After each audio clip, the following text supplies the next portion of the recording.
Does anyone recognize this athlete? Simone Biles, yeah?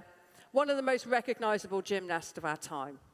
She's phenomenal. She's still competing. She's got 11 Olympic medals, 30 World Championship medals, absolutely top of her game. Do you remember the Tokyo Olympics? Now, it was discombobulating from the get-go because in the Tokyo Olympics, they'd been pushed back a year because of COVID, as we all probably remember. And the US team had flown into Tokyo to get ready for the disciplines that Biles takes part in, which is vault, bar, beam, and then floor exercises. But it starts with the vault. Now, we'll never know what her mindset was when she got off the plane in Tokyo.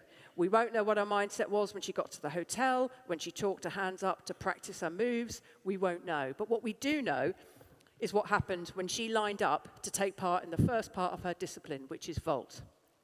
She'd have walked out onto the floor, acknowledged the judges. She'd have then looked down the 25-meter runway that signals the start of the vault, chalked her hands, made sure her feet were closely behind the white line, the strip of tape that she cannot cross or it's a DQ. And then she'd have taken a deep breath and sprinted down that 25-meter runway, hit the springboard, hands on the vault, and then at the heart of the world would have been in their mouth, waiting for her to perform probably some sort of new move. But that didn't happen. She did a couple of twists, landed clumsily, went into her upright position, walked off, and never came back onto the floor. You might remember this. She'd got what they call the twisties, which is a complete loss of proprioception. In other words, a complete loss of your understanding of where you are in space and time, which can be incredibly dangerous, particularly when you're performing the sort of maneuvers she is.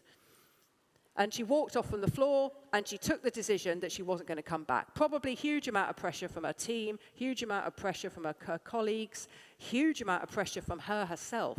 Go back out, try it again, finish the routine. But she didn't. And she said a couple of hours afterwards, I need to prioritize my mental health. I have to set a boundary around that, or nothing good will come of it. Values build boundaries. She had this strong value around well-being, a strong value around her own longevity as an athlete, and that enabled her to create a boundary where she said no to competing further. And of course, she recovered from that, and she performed amazingly in the Olympics last year. And I tell you that story because that idea of values build boundaries is important. What are your values? What's important to you?